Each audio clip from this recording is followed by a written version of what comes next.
ഗ്രൗണ്ടിൽ ഇറങ്ങുമ്പോൾ തന്നെ കളിയെ കലാരൂപമാക്കിയ മനുഷ്യൻ.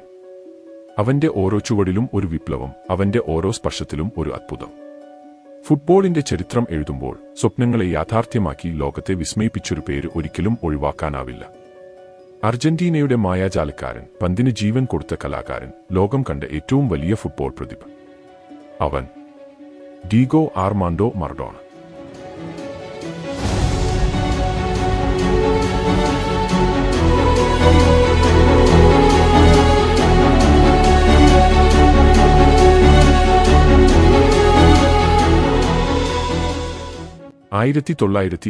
ഒക്ടോബർ 30 അർജന്റീനയിലെ ബ്യൂണസ് അയേഴ്സിലെ ലാനൂസ് എന്ന ചെറിയ പട്ടണത്തിൽ ഒരു സാധാരണ കുടുംബത്തിൽ ജനിച്ച ഒരു കുട്ടി.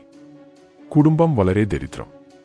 അമ്മ വീട്ടുജോലികൾ ചെയ്തും അച്ഛൻ ചെറിയ വേതനത്തിനായി ഫാക്ടറിയിൽ ജോലി ചെയ്തും കുടുംബം നടത്തുകയായിരുന്നു.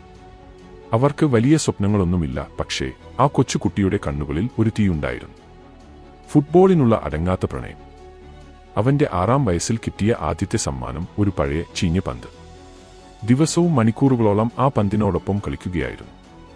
വഴിയിലോ മണ്ണുവളപ്പിലോ കളിക്കാൻ അവസരം കിട്ടുമ്പോൾ ലോകം മുഴുവൻ അവൻ മറക്കുകയായിരുന്നു. അന്നുതന്നെ മറഡോണ തന്റെ ജീവിതത്തിൽ ഒരു ലക്ഷ്യം കണ്ടിരുന്നു: ഒരു ദിവസം ഞാൻ ഫുട്ബോൾ ലോകത്തെ കീഴടക്കും. ജീവിതം എളുപ്പമല്ലായിരുന്നു. പലപ്പോഴും ഭക്ഷണം പോലും കിട്ടാതെ ഉറങ്ങേണ്ടി വന്നിട്ടുണ്ട്. പക്ഷേ മറഡോണ ഒരിക്കലും പരാതിപ്പെട്ടില്ല. എനിക്ക് ഭക്ഷണം കുറവായാലും എന്റെ സ്വപ്നം വലുതാണ് എന്ന ആത്മവിശ്വാസമാണ് അവനെ മുന്നോട്ട് നയിച്ചത്. 10-ാം വയസ്സിൽ തന്നെ അവൻ തന്റെ പ്രദേശത്തെ ലോസ് സെബോയിറ്റോസ് എന്ന ബാലക്ലബിൽ കളിക്കുകയായിരുന്നു. പന്തുമായി അവന്റെ കഴിവ് കണ്ടവർ അത്ഭുതപ്പെട്ടു. ബാല്യത്തിൽ തന്നെ അവൻ ഗോൾഡൻ ബോയ് എന്ന പേര് നേടി. 12-ാമത്തെ വയസ്സിൽ ഒരു റേഡിയോ ഇന്റർവ്യൂവിൽ അവൻ പറഞ്ഞ വാക്കുകൾ ഇന്നും ലോകം ഓർക്കുന്നു: എന്റെ വലിയ സ്വപ്നം വേൾഡ് കപ്പ് നേടുകയാണ്. ഞാൻ അത് ഒരു ദിവസം ചെയ്യും.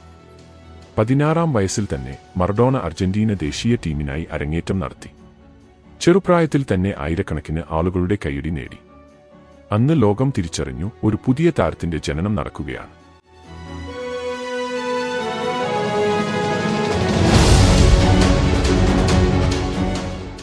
പക്ഷേ വഴികൾ എല്ലായ്പ്പോഴും സുന്ദരമായിരുന്നില്ല. വളരെ ചെറുപ്പത്തിൽ പ്രശസ്തി ലഭിച്ചതുകൊണ്ട് വിമർശകരും മാധ്യമങ്ങളും എപ്പോഴും അവനെ കാത്തുനിന്നിരുന്നു. 1978-ലെ വേൾഡ് കപ്പിൽ ടീമിൽ നിന്ന് ഒഴിവാക്കിയപ്പോൾ മറഡോണയുടെ മനസ്സ് തകർന്നു.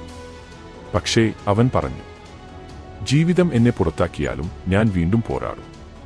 1986 ലോകകപ്പ് ചരിത്രം മാറ്റിയ ദിവസം. 1986 മെക്സിക്കോ വേൾഡ് കപ്പിൽ ലോകം മുഴുവൻ കണ്ടു ഫുട്ബോളിൽ ദൈവം ഇറങ്ങി വന്നതുപോലെ. ഇംഗ്ലണ്ടിനെതിരെ നേടിയ 2 ഗോളുകൾ. ഒന്ന് ഹാൻഡ് ഓഫ് ഗോഡ്, വിവാദമായിട്ടും ചരിത്രത്തിൽ പതിഞ്ഞ goal. 2 goal of the century, 5 English താരങ്ങളെ കടന്ന് നേടിയ അത്ഭുത ഗോൾ. ആ ലോകകപ്പിൽ മറഡോണ ഒരു കളിക്കാരൻ മാത്രമല്ല, ഒരു രാജ്യത്തിന്റെ പ്രതീക്ഷ ആയിരുന്നു. അവന്റെ നേതൃത്വത്തിൽ അർജന്റീന ലോകകപ്പ് നേടി. ആ ദിവസം മുതൽ മറഡോണ വെറും താരമല്ല, ഒരു ഇതിഹാസമായി. പ്രശസ്തിയുടെ പിന്നാലെ വന്നത് പല പരീക്ഷണങ്ങളുമാണ്. തെറ്റുകൾ, വിവാദങ്ങൾ, വിമർശനങ്ങൾ. പക്ഷേ അദ്ദേഹത്തിന്റെ ജീവിതം നമ്മെ പഠിപ്പിക്കുന്നത്: നമുക്കെത്ര തെറ്റിയാലും ലോകം നമ്മളെ ഓർക്കുന്നത് നമ്മൾ മറ്റുള്ളവർക്ക് നൽകിയ പ്രചോദനത്താലായിരിക്കും. ജീവിതത്തിലെ അവസാന ഘട്ടങ്ങളിൽ ആരോഗ്യ പ്രശ്നങ്ങൾ അദ്ദേഹത്തെ പിടികൂടി.